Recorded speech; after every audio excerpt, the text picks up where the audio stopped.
Hey there, I'm Mary Gilkerson and welcome to my studio. Today we're going to be talking about triggers. Triggers are cues to the habits that prompt you to take action. So triggers are the things that you can weave into your practice that will create new habits. So today I'm going to share 5 basic triggers that can help you develop the daily painting habit. So in my last video we talked about the 7 steps to developing a habit. Just to quickly replay those, that's making it easy to get started, to then set your goals, then to develop some cues to making that habit progress, develop routines, reward yourself, track your progress, and get an accountability partner. So let's dive a little deeper into cues and triggers. Cues are reminders. They're reminders for the lizard brain and the mammalian brain. They help to move us towards an action without us having to think about it. We've all got those in our daily lives. Think about the last time that you drove home and you remember getting in the car and suddenly you're home and you don't remember anything you did along the way. That is because habit took over and there were visual cues, auditory and other sensory cues along the way that triggered certain patterns of behavior on your part. So when you came to a red light, you stopped. You didn't have to think about stopping. You automatically stopped. Automatically is that key part. So triggers and cues help to develop automatic behaviors that you don't have to think about. Those automatic behaviors are our routines. So to get those started, you want to first think about using time. Time is one of the main triggers that can develop a habit. It can either be that you're going to set a specific time for painting every day. You're going to paint at 9 o'clock every morning, and you're going to block out an hour to 4 hours on your schedule for it, come rain or shine. So that would be calendaring it out. You can also use time in a way that you're just floating that amount of time. So you say, I'm going to spend an hour a day on that activity, and blocking out a certain amount of time rather than a certain time of day. Another trigger is to have an action follow on an initial action. That's where that driving home pattern kicks in. So a certain action, you'll take a certain action when something else happens. When you see a red light, you will stop driving. Hopefully. Always remember to do that. So that's called a floating cue.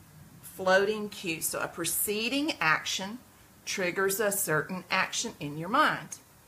Those are, to me, some of the easiest cues to put into place, and those are definitely some of them that I use in my studio. And I've used these same cues for at least the last 40 years. When I come into the studio, one of the first things I do, walking in the door, first thing I do is I go get water to make coffee. So I make a pot of decaf. Then I put on my apron. See it right here. When I put on my apron, it's painting time. So the action that follows putting on my apron is almost automatically turn around, sit down with that cup of coffee, and look at what I painted the day before. So it's an action that follows on a preceding action. Those may be very, very conscious at first, and you may have to build on them very consciously to begin with. Think back to learning how to drive a car. But over time, they become routine, and you don't have to think about them anymore. One action just automatically follows on another. Another way that you can create triggers, another type of triggers, are feeling triggers, ones that appeal to sensory input. And feelings are the precursors to emotions. So those feelings can then become an emotional trigger as well. So that's why I don't really separate those out. The more you can create triggers that appeal to each of your senses, the more likely it is for that habit to form and stick. So think about the different senses we've got, the main ones. The first might be visual. Walking into a space and seeing your painting equipment. would be an example of a visual cue. Another might be sound. So there might be a playlist you use to start every day. Or it might be the absence of sound after being in a, very crowded, noisy spot. So think about adding music or the absence of sound to your cues. Then think about taste. That coffee, that decaf coffee, and there's actually one kind of decaf that really links me back to my grad school days and drinking coffee in the morning with my mentor. So, hazelnut coffee. If I smell hazelnut or taste hazelnut coffee, it takes me to the studio and the good feelings I have with the studio. So taste and smell. The smell of the coffee, in particular that flavored coffee, takes me straight back to the good experiences I had in graduate school and to the warm feeling of having a mentor that's talking to you every day about what you're working on, that gets you into the mood to then go paint. So we've got sight, we've got sound, we've got smell, and we've got taste. The last trigger that is based on one of those is hearing. Actually, I already did that one, didn't I? It's sight, sound, taste, and smell. Another main trigger is location. So if you can dedicate a specific space, that can become a trigger when you enter the space. And humans have used location and space as a trigger for activities and behaviors for thousands of years. So if you have a separate room in your home that can become your studio, walking through the door into that dedicated space can become a trigger. If you have a corner of another room that you're using as your studio, going into that corner becomes a trigger. If you have a separate studio space altogether, the activity of going to that space and walking through the door becomes a trigger. That's why it's really, really beneficial, if at all possible, to find at least a corner space somewhere where you can set up your materials and your tools and you don't have to put them away. If you don't have a space like that, then turn the activity of setting up itself into a trigger, so that the routine of going to wherever you're storing your equipment and pulling it out and setting it up can become a trigger to your brain. It's time to paint now. So 5 triggers that we've got, that we've talked about so far. We've actually only talked about 3 so far. We've got a couple of others. One other. We've got specific time. So we've got time. We've got floating cues. We've got the senses and emotions. And we've got location. This final one is super, super important. That's other people. The group that you are in. I know y'all have heard that we are the sum total of the 10 people we spend the most time with. What that means is that your creative habits are fed by the people who surround you. Goes back to that thing we talked about yesterday with accountability. But literally, the people you are around will lift you up towards that habit or pull you away from that habit. So make sure you're around people who are going to reinforce that habit. And you can do it by explaining to the people in your lives who are not necessarily creatives or artists exactly what it means to have that creative time and space so that they're supportive of it. It can mean finding a local group of similar-minded artists to hang out with. It can mean surrounding yourself with friends who support your activities, or it can mean joining an online group that supports your activities. So the most important thing there is that you're consistent in applying those triggers. If you haven't got that habit worked out yet, and you don't have any organized cues that set up those behaviors yet, start consciously adding 1 or 2 a day until you really begin to develop a routine and a pattern there of getting in and doing some art activity every single day.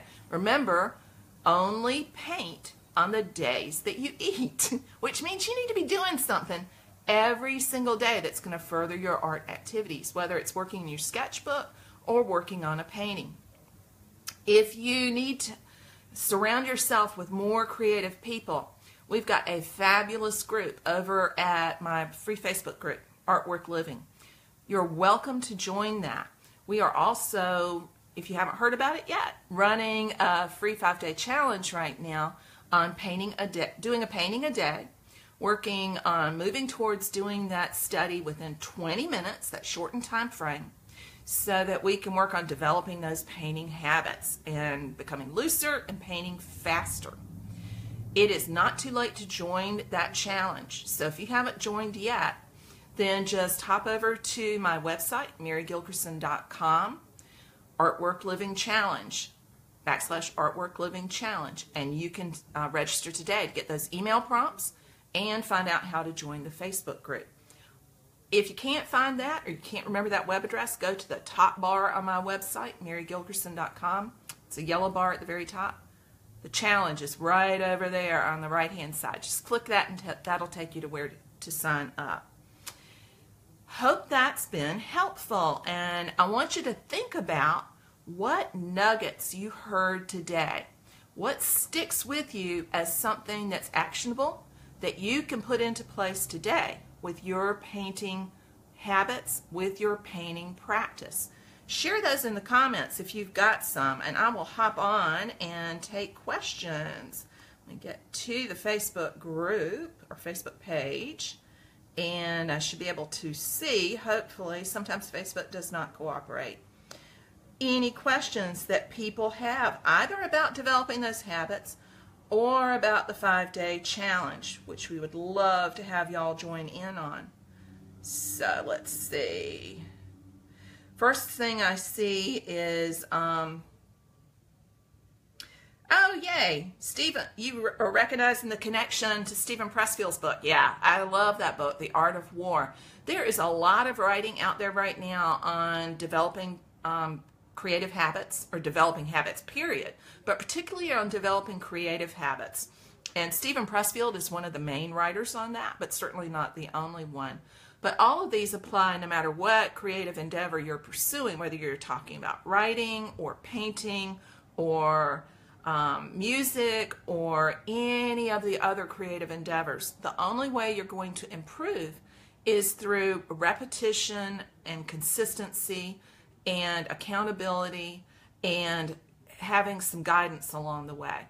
You can flounder around on your own, but if you're not getting a mentor somewhere, it's going to take you twice as long to do it. But yeah, Pressfield's book is fabulous. If y'all haven't read it yet, he's talking about the art of war. The War of Art. Sorry, I got that one backwards. The War of Art by Stephen Pressfield. Really, really, really good book.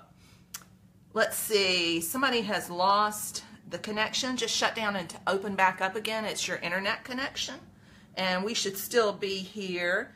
Michelle says chocolate's a great trigger for her. Oh, I totally feel you on that one.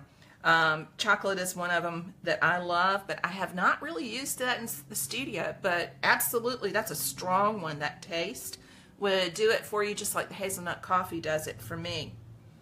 Oh, Facebook is shutting down my comments, or only showing me the most recent ones, so I'm going to try to hurry through these so I don't lose anybody's. If I miss your comment, it's because Facebook is not showing them to me where I can scroll back, so I'll come back in and catch them later. Donna says, trying to post on your website this morning, but unsure if it went through, as the only link I have to offer is a Facebook link. I'll check on that, Donna. I'm not sure that'll work. It might, but it might not. Bernice says, love doing the challenge. I am so glad. I am loving seeing all of the paintings that people are doing. There's some great progress happening there. Feather says, how can feelings be a trigger? Feelings become a trigger if it feels good. If it feels good, and think about feelings as being sensory input, not emotions necessarily, because emotions build on sensory input. But if something, you associate a certain smell with an activity, over time it becomes a trigger to do that activity. So for example, the hazelnut coffee. When I was in grad school 4 million years ago, my mentor, who passed away about 15 years ago, was a coffee addict. That's where I really got addicted to coffee. And he made coffee every morning in his studio, which was one flight up the stairs from mine. So I would go up and drink coffee with him, and he always had hazelnut coffee. He would buy the special coffee. This is when the flavored coffees were really just hitting as a craze, and he would go to the specialty store and get it. So we would sit at the beginning of the day, and we started early, like about 8 o'clock in the morning, and we would talk about what we had done the day before with our paintings and what we should do that day with our paintings. So it was a pleasurable experience that I had while I was drinking, tasting, and smelling that coffee.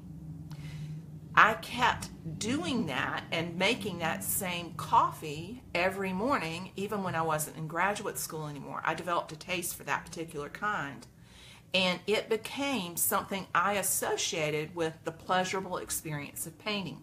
So that's how a feeling can become a trigger. It can become a negative trigger as well. So if you have an experience that's not positive, that's associated with sensory input, that's what I mean by feelings.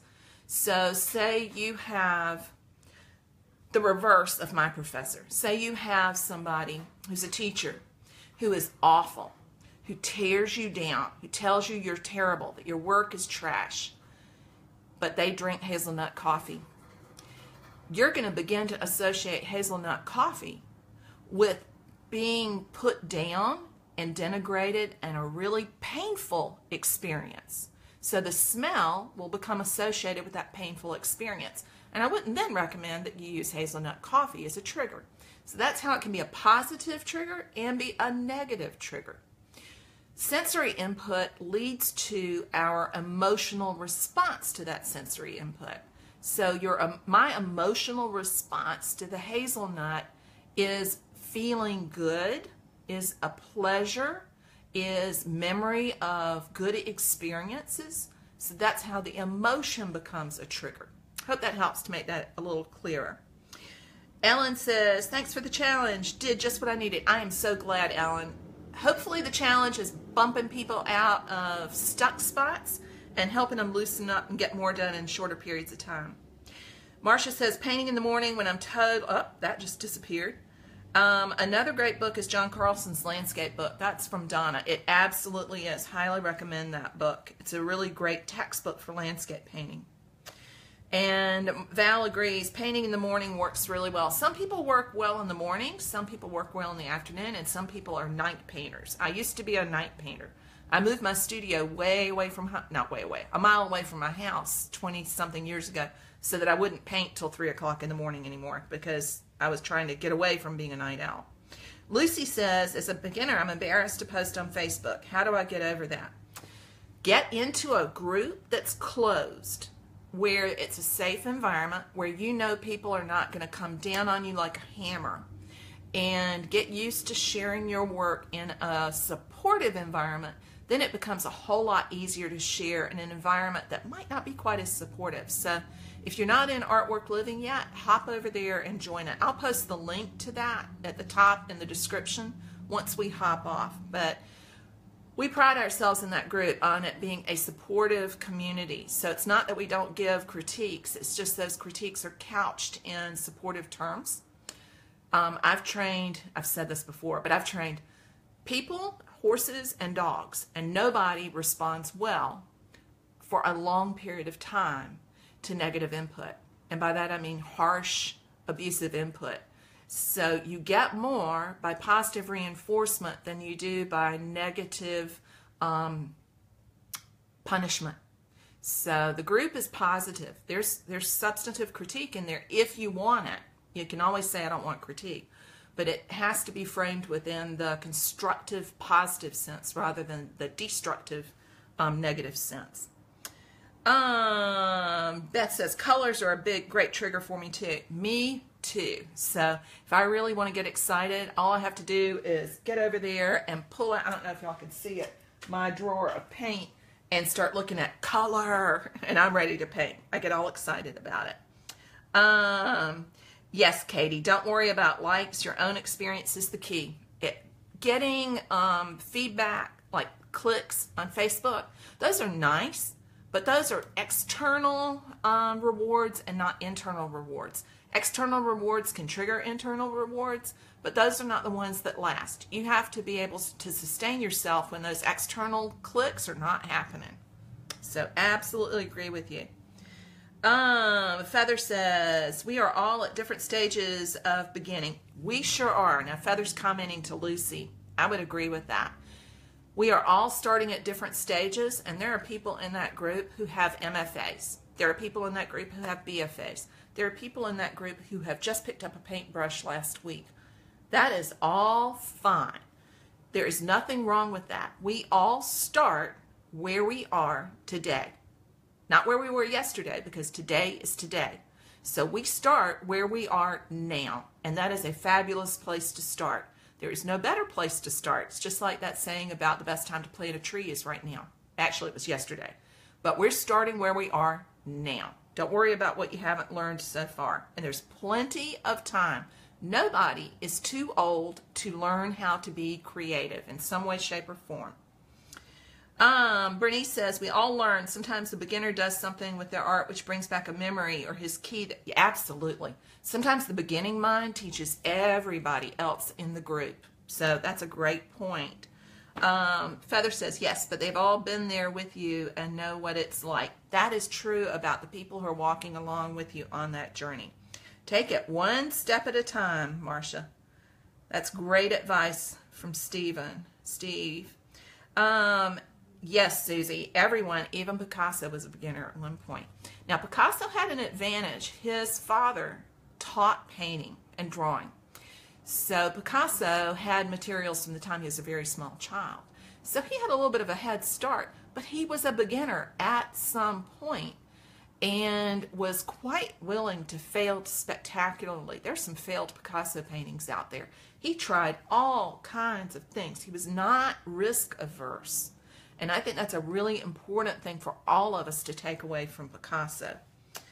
Karen says, triggers happen when you're feeling good about yourself. They absolutely do. So one way to get started is to think about when you've had a good experience in the studio and what were some of those sensory things that were happening. Where were you when it happened? What were some of the locations that you were at when it happened? So questioning yourself about where you were when that happened can help you, and all of those other parts of those 5 triggers, who you were with. If you question yourself about that, you can figure out what it was, and you can repeat it and do it over again and again and again and again. Let's see. Let me see if I can make that show me everything else that people are saying. I hate the way Facebook will not show me all of the comments that are there, but only the ones that are showing immediately, because then I can't see the ones that came earlier. I think I may be able to figure out how to get it there. Ha, got it. Now I can scroll back and get them all. Sorry about that, y'all. It took me a minute to do that. Yes, absolutely, Jamie Salisbury. It is good for anything. And big shout out to Jamie. Ha! David says, I need a trigger earlier in the process. My trigger is preparing my palette, but I can find a million things, mental blocks, to hold me back from starting. Once I get going, I'm good. Yeah, David, I think it has to be, I think location is a really important one. So if you can have that trigger happen from the moment you step into whatever space it is that you're going to paint in, that really helps to get the pattern going. I think that's one of the reasons that mixing my paint ahead of time works so well for me, is it becomes one of those triggers that I use to get started painting. So I really love color. I'm sure y'all have realized that by now. And I also love the act of mixing paint. It feels good. You know, it's like, I liked playing with mud pies when I was a kid too. So stirring that paint and moving it around feels good. It's satisfying. So mixing my paint ahead of time gets me in a good mood already. So anything like that that you can do is going to help.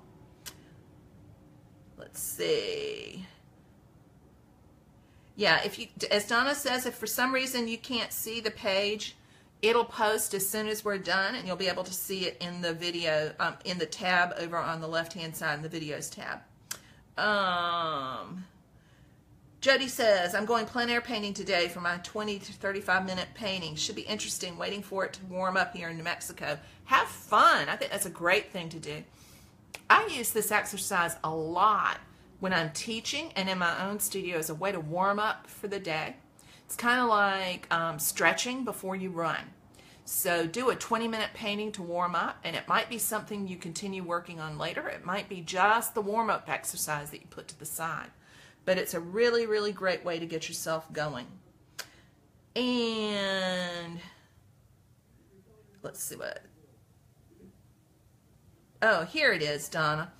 Yeah, I think the Facebook link, it might work, but if not, you can always post it in the comments underneath. So for those of you who are posting on my website for the challenge, each day has a page. And if you want to be in that grid, it's a page, a link share. If you want to be in that grid so that people can click the image and go to your website, you have to have a website. So it can be a website or a blog. I think your Facebook business page will work, but I'm not dead positive about that. We'll see. I'll check on that after we finish. There is a blue button that you go to. So go down to the page and look at the bottom of the grid underneath the last painting that was posted, and you'll see a little blue-green button that says share your link, something like that. It's little. I hate that it's little, but I can't replace that. It's the app that we're using so that y'all can do that. It just comes with the app. So when you see that little blue-green button, click it, and you can enter the website, your email address, which nobody else can see, and the description of your painting that you want to show underneath the image. Then next, down below in the second section, you can have it either pull your image from your website by entering the exact location of that image. Don't try that unless you're techie. Or you can upload, click the tab to upload your image, which lets you upload the image that's going to show. Or you can have it pull the image from a URL. Again, the one I recommend for most people is to upload the image because that's a little less techie. Then you click the button down at the bottom and boom, you're on the grid. If you don't have a website, just share your painting below that in the comments. Discus is the comment system I use on my website, and it's not the one that's going to show in the grid, but it's where to put it if you want to share it with the world, but you don't have a website yet. A bunch of people have already done that. It's absolutely fine to do that. If you want to share within a group that nobody else can see it, the people who are in the group, then go to Artwork Living to do that. So Leilani says, I love this challenge. The small Mona Lisa artboards and an acrylic palette have changed my practice. Good. So much faster than canvas board and mixing on wax paper. Yeah, I've had students who've used wax paper, and I just don't recommend it. It's not the same as like palette paper or a regular palette. It makes it hard. It just moves around. It's a pain. So definitely. And if you really want to step it up, go from the Mona Lisa artboards to the ampersand, which are an even better surface to work on. Patricia says, another older but good book is The Artist's Way. Big thumbs up for The Artist's Way. I love that book. There is so much in there about how to get out of your own way and get into a daily practice. I highly recommend that one. And in fact, I think I kind of like that one better than Stephen Pressfield's, which I like as well. So The Artist's Way is by Julia Cameron, and it is a really, really good book. You can find it on Amazon or in most bookstores or art supply stores. Let's see, I think I've gotten that one.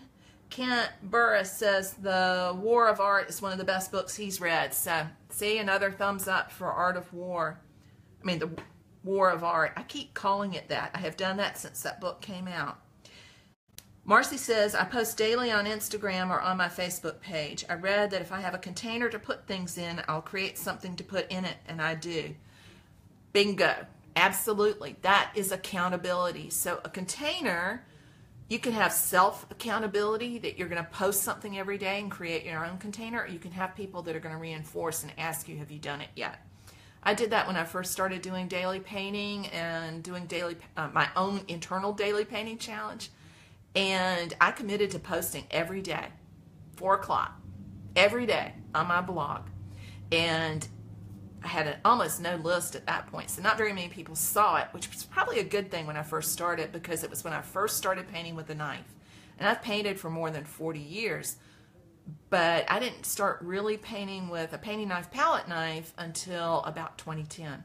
So those early ones, the very beginning ones, are not real good. So thank goodness not that many people saw them.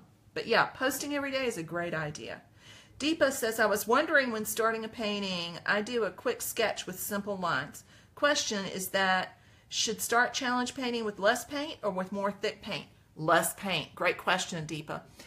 I recommend when people are painting, especially if they're trying to do alla prima painting, which means wet and wet, that you start without a pencil. Pencil is an anathema for oil paint. It's not really great for acrylic.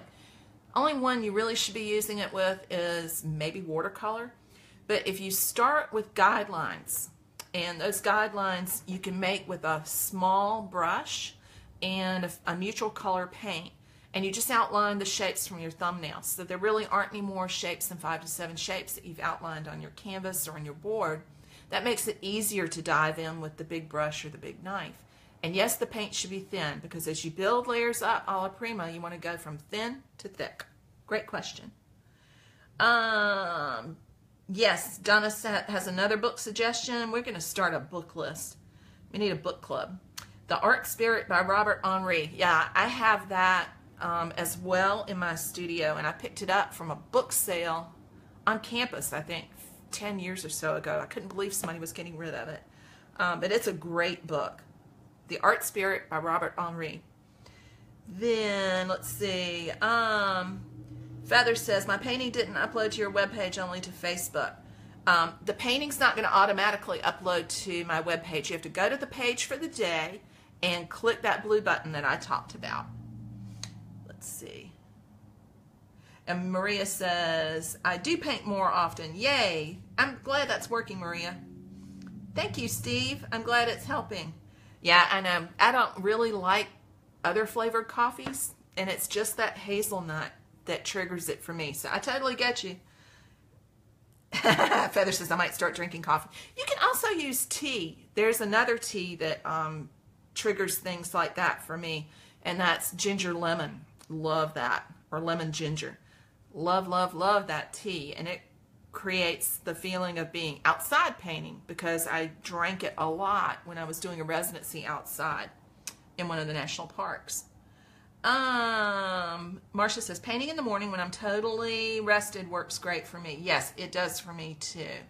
At least at this point in my life. I used to paint at night. I don't really recommend that for having a real balanced lifestyle. I think I've almost got them all. Donna Ireland says, my triggers are having a video lesson or a YouTube video artist put up to help other artists, and at least begin with that voice in the background, including yours. Oh, thank you. And then move to my own music playlist and listen to a variety of music. I sometimes do some cleanup of my studio, at least a little, while looking at my project anew for that day. I have done that as well. One of the things I like to do when I'm doing a daily painting is I like listening to podcasts about art, or listening to a YouTube video about an artist talking about art. So I've used that one as well. That's kind of an alternative one in addition to music. But yeah, I think that helps me get in the mood as well, listening to other people talk about their decisions. Beth says color's a definite trigger for her too. Let's see. Marcia says, it seems like so many of the posts are very professional looking. People have websites and everything, and I'm such a beginner, and it's intimidating. Don't let it intimidate you. There are just as many people in the group and who are posting on the website who are raw beginners as there are people who have been doing it a long time. And as soon as you try something really different, it can make an experienced person a beginner in a new way. So remember what I said earlier, we're all starting where we are right now, and the only way to start is to get going, is to begin. So don't let it stop you.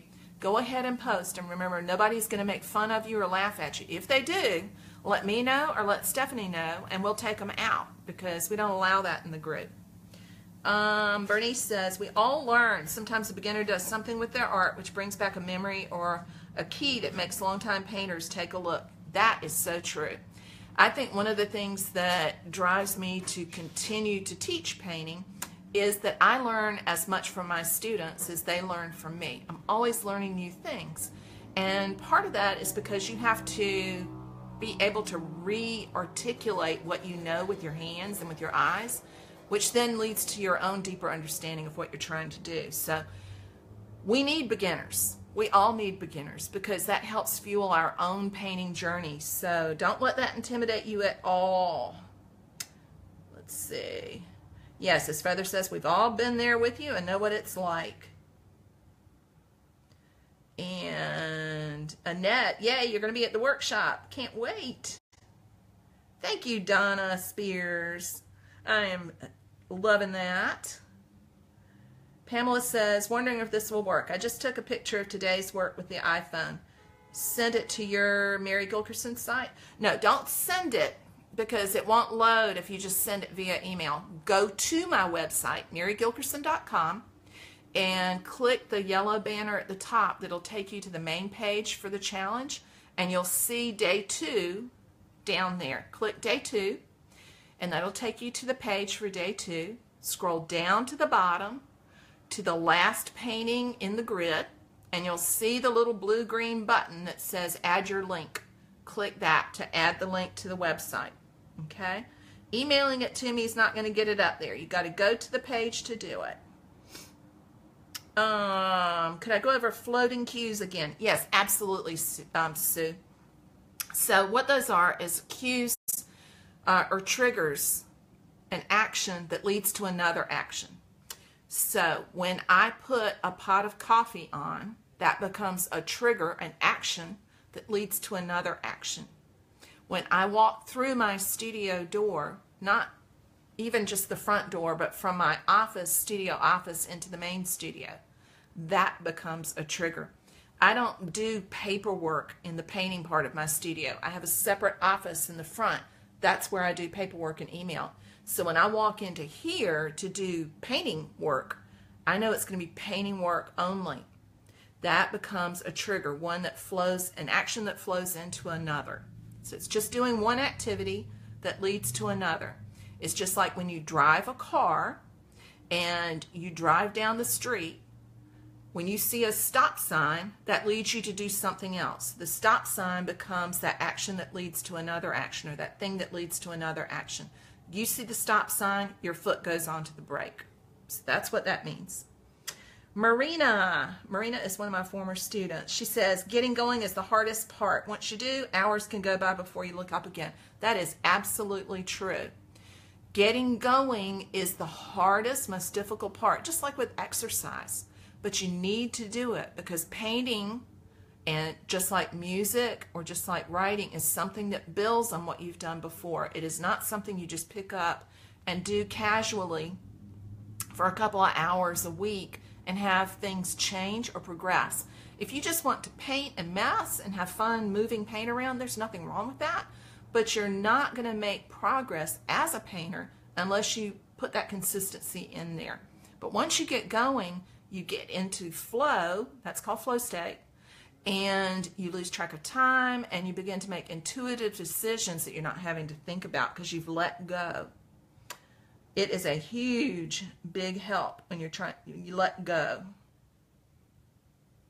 Yes, and as Donna says, never forget this is a joy and not a source of stress. So keep it positive and make the act of painting something that is pleasurable. Dee Dee asks, do you use inexpensive canvas boards or canvas paper for warm-up exercises? I don't use either one, Dee Dee, because inexpensive is usually not the way to go. Your paintings will come out better if the surface you're working on and the paint you're using is of better quality. So I recommend using ampersand gesso boards, or Arches oil paper if you're working in oils, because you can cut that to size, or purchasing a length of pre-gessoed canvas and cutting it to size and taping it to a board to work on. But canvas paper has a really uniform surface because they've used cheap fabric, and it's not really even fabric. They're using molded paper. It's not going to hold up over a long time, and it has a really, really regular surface. It's not a super good surface to paint on. So I would recommend, if you want to save money, if you're painting in oils, use Arches oil paper, and you can get it in sheets and pads, and you can cut it to size.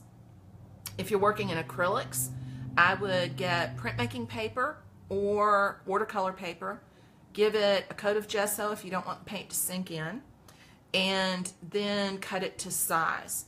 A good printmaking paper that I use that way is Stonehenge. So Stonehenge or Arches if you're working in acrylics.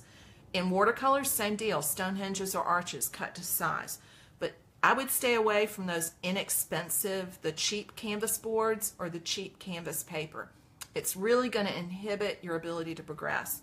You'll notice a big difference when you upscale just a little bit in the surface you're working on. Candy says, I'm with David. Have to order one of those Masterson boxes. So excited to get back to those colors. None in town. Yeah, the Masterson boxes really, really help. It's not the only way to protect the paint. I think you can see if I step aside. I have a French Mistress here that's a palette box that I'm using that will do almost the same thing as the Masterson box. But that way your paint lasts from day to day. When I get finished looking at questions, I'll zoom the camera over there so that you can see that and the Masterson box. Lucy says, convenience really helps me. I don't have a studio, so setting up a small desk where I can paint has made a big difference. Absolutely. If you can have your materials all assembled in one spot and having a small table or a desk that is your painting area, makes it so much easier. So even if it can't be out, if you have a drawer that it's all in so that it's easy to pull out and set up, that makes a big difference too. Karen says, I know that it does take time, but another cue for me is making panels to paint on and priming them. It is centering, and it is also reflective time to imagine all the color I will paint on them. Right there with you, girlfriend. I love prepping panels. We all have down times where we just don't feel like painting, where you can't think of what to paint, or you're just not in the mood. That's not the time to then leave the studio altogether. That's the time I do panel prep, so that when I am all fired up, and I tend to get fired up in the process of prepping panels, because as Karen says, I start imagining what I can do on them. But that's a really good use of some of those down times when none of the triggers are working. So then go do some prep for when they are, and you'll actually kind of find yourself moving into the mood. Janie says, tried the clove oil to keep the paint wet over several days in the Masterson box, and it works well. It sure does. It's magic. I learned that from my printmaking experience. So just a little bit on a cotton ball or on a Q-tip will keep the paint damp for several days, and that is way better than putting it in the freezer. There's a lot of debate about putting oil paint in the freezer. I come down on the side of don't do it. Really strongly don't do it, mainly because I don't think you need to be putting paint in where food is. Plus, it's going to alter the consistency of the paint, and it has a chance to get moisture into the paint. As it warms back up, you're going to see little droplets of moisture on the paint. It's not a good thing. And freezing acrylic paint will kill it. Don't do that. You can put it in the refrigerator if you just have to, but again, paint and food do not mix. Don't do that. I'm really opposed to that. Yay, Deepa, you do the sketch with a brush. Yeah, I think that's a good idea. Nelson says, I once heard that if I'm going to paint, it should be from life, and that painting from memory wouldn't help me. How true is this? I think it depends on what your goals are. I don't think there's any hard and fast rule there.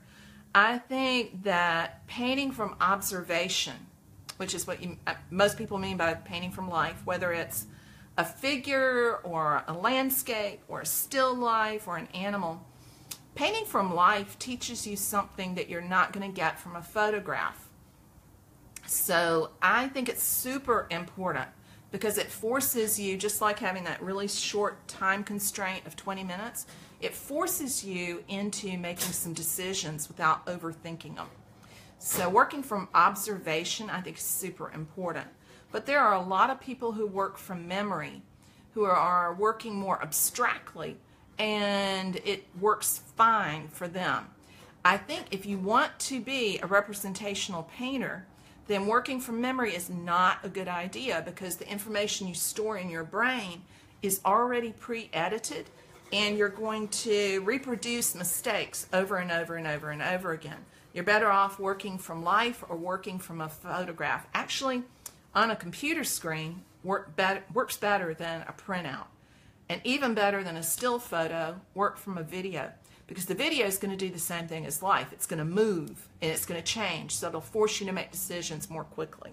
So I would stay away from working from memory a lot if you want to be a representational painter. Let's see. Yeah, oh, Feather, you drink lemon ginger too? I love that stuff. Nelson says, my daughter told me about Tumblr, and so I did my own page. That's great. Yeah, and that gives you that accountability. Tumblr is wonderful. Susie says, it's been a very depressing winter. Agree with you there. It's warmer today here, but I'm not used to cold here in the South. I've got thin blood. She says, it's so cold, even my dog doesn't want to go out. What do you do if you get cabin fever? Oh, I suffer from that greatly. We've had really bad deep freezes here this January, and I get cranky. So work in your sketchbook. Leave your house. Don't just sit under the cat blanket. You know, get the quilt out and get underneath the cats and hibernate, which is what I tend to do. Dress for the weather and go outside. Part of my problem with cold weather is I'm an outdoor nut. So I'm happiest when I'm outside. I like to paint outside. I like to play with my horse outside. And if I can't go outside, then I become super cranky. The only way to get out of the cranky is to go paint. So I would just get your studio set up and just go paint and put on some good music and try to move yourself out of that spot because it's not a pleasant spot to be in. But I have definitely felt that this January. Val says, do you have a suggestion for how to make a website? Yes. If you're not techie, then I would recommend for artists the FASO websites, F-A-S-O. Go to faso.com. They specialize in artists' websites, and they've got some wonderful templates. Their templates used to be kind of boring. Not so anymore at all. And they have an incredible support team. So if you want to have a website using a nice template that's created just for artists and have a phone number where you can call somebody when you have a question and they're really going to help you, I would go to FASO. If you're a little bit more techie, then Squarespace is a really great place to have a more managed website. If you have some tech experience and like doing it yourself, you can set up a WordPress.org self-hosted website. Kim Bruce with, oh shoot, now I've forgotten her, artbiz.ca sets up WordPress sites, self-hosted WordPress sites for artists. So you can go to artbiz, artbiz.ca, and Kim can help you get set up. I know I have several students who've used hers, and I've known her for years. She's great. She has a number of templates, again, that work for artists, and she's a person on the end of the phone. But that one you can update yourself really easily. All three of those you can update really easily. If you're really techie, then you can set it up yourself and just use WordPress. I use WordPress, and I used to design websites for a living, so I don't have any trouble most of the time with the tech. But if you're not techie at all and you don't want to be responsible for it, I would either go to FASO, to Squarespace, or to Kim Bruce. One of those. Maria says, should I switch to acrylics from oils? I feel as a beginner and often want to make a change in a painting. It gets messy and takes too long to dry. There are pros and cons to oils or acrylics. I like them both, but they're really different and use them for different things. When you look at the different mediums as far as the easiest ones for beginners and the most difficult ones for beginners, it's backwards from the way I learned. Oils are the easiest because oils dry more slowly and you can make changes more easily because it hasn't dried yet. So oils are more forgiving. Acrylics, you can still make some changes, but they do dry really quickly. But they have opacity and transparency like oils. I use acrylics for works on paper a lot. And the most difficult, which is still one of my favorites, is watercolor. Now, watercolor is what I started with because my mother's a painter and she let me use her watercolors from the time I was really small. But watercolors are very unforgiving. You've got to know where you're going with it or you're going to get lost and it's going to make a hot mess. It's really hard to correct unless you know what you're doing, and it's really difficult for beginners. So either oil or acrylics, depending on your circumstances, are going to work fine for you.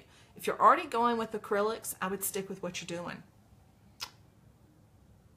Rebecca says, I've been painting for 2 years. I have a website, blog, newsletter, social media platforms. Jump right in. Hot dog. Yes, exactly. Jump into it. That is the best way to begin to build a community and a following and to begin to dialogue with the people who like your work. One of the most rewarding things I think about the internet world, the globalization, is that we can interact and dialogue directly with people who like our paintings from the U.S. to Canada to Australia to South Africa, all from our own computer. And that's just magical. So it's given us a lot of freedom as artists. Take advantage of it. Anne says, definitely have a block when it comes to getting started. I've waited forever and I'm still procrastinating. There's always something to keep me from doing it. Get in there now. So we want you to post, and sometime either down in the comments here or over in Artwork Living, post something today. Even if it's just prepping a panel, I'm going to challenge you in particular to do something today. Prep a panel, make a sketch in your sketchbook, but do something. Post it below. Bernice says, Susie, I live in Buffalo, New York, and I'm with you. Oh, Lord, you're in upstate New York. Yes, I completely understand. I'd be a mad woman. I will be a mad woman when I can get out and paint outside. I used to live in New York. Like so many other art students, I headed for New York as soon as I finished my first graduate school stint, and gradually moved further and further out on Long Island. So I lived out on Long Island for a couple of years, and snow out there this time of year, I have nightmares thinking about snow. So I'm snow averse as a result. Love New York State. If I could be wealthy enough to live there in the summer and here in the South in the winter, I would be a happy camper. But it's too cold and too much snow in the wintertime. Say, oh, Tammy, you're in Florida. You're like me. You're in the warm zone, theoretical warm zone. Annette says cleaning up is the worst part for me. You can make that a little easier. I'd get rid of solvents if you're working in oils and use walnut oil to do the cleaning. It's a lot safer, and then it becomes a whole lot less messy. And moving to something like painting knives is easier as well, because all you need to do is then wipe it off at the end. You don't have to clean the brush. Steve says, Many Habits is another good book. That does sound like one. I'll have to check that one out. I'm not familiar with that one. Leilani says, I like cleaning up because it tells me I did it. That is a great way to look at it. I like that, Leilani. And she also asks, are cigar boxes okay to use compared to the Masterson box? Yes. The cigar box is going to do basically the same thing as my French Mistress over here, and I'm going to show you all that in just a second. Because it's not going to keep it wet as long as the Masterson box would in a cigar box, because some air still gets in. But if you're painting every day, it's not going to make that big a difference. So yeah, absolutely it'll work. And Sue says, I'm thinking about stretching my own canvas. Which stapler would you recommend? Oh, let me look over here and see which one I have. I've got, for bigger canvases, the Bostitch or the Stanley works the best. And then I have a JT100 that I use for smaller ones. So you need a staple gun, not just a stapler. So make sure you get a staple gun. Candy says, do you know if the freezing applies to water-soluble oils also? Oh, I would never stick water-soluble oils in the freezer. Definitely not. They're more impacted by water than regular oils are, so do not put those in the freezer. Because remember, they will mix with water. So yeah, I really would not do that. There are people who say it's okay, that's not a big problem, but people who are deep into the chemistry of paint say that there's just not enough data to show that it's safe. And over time it can break down the bond of the paint. So I would not do that. Keep paint out of the freezer and the refrigerator unless you've got one that's just a refrigerator that's dedicated to it. Don't get it around food. What brushes for oil do I suggest? I use the Acrylic brushes and rosemary brushes.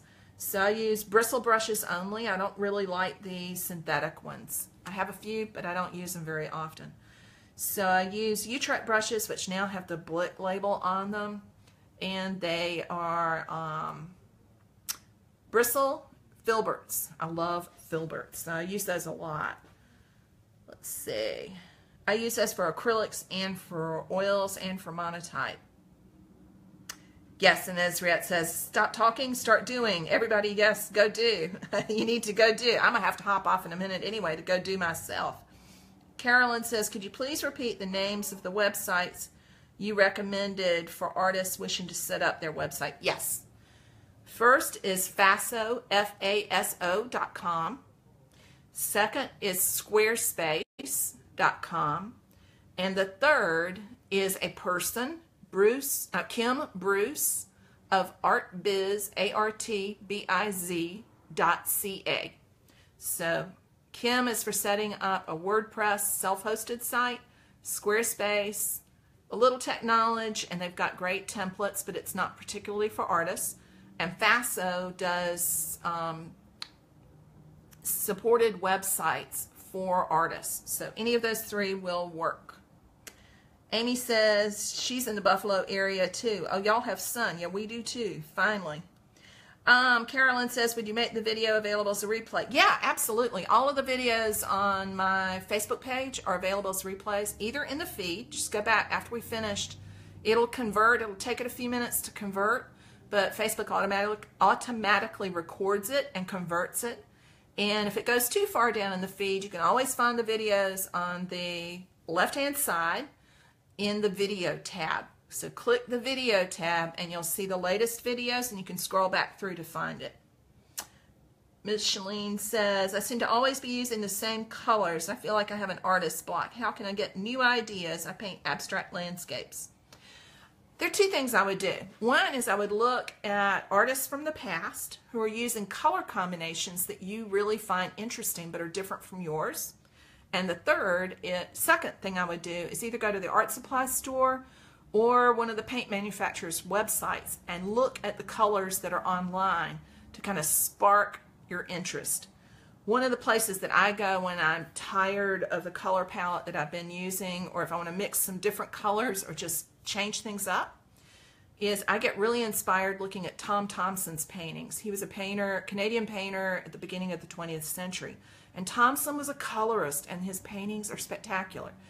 So he's working in a really different landscape, but his color combinations can apply to a lot of different places. So if I'm feeling in a rut color-wise, I'll look at Thomson's paintings and translate his color palette into the subjects that I'm working on. Other thing I love to do is just go to the art supply store and window shop for paint and pick out a new color that I haven't used before and throw that onto the palette to kind of get myself out of the rut.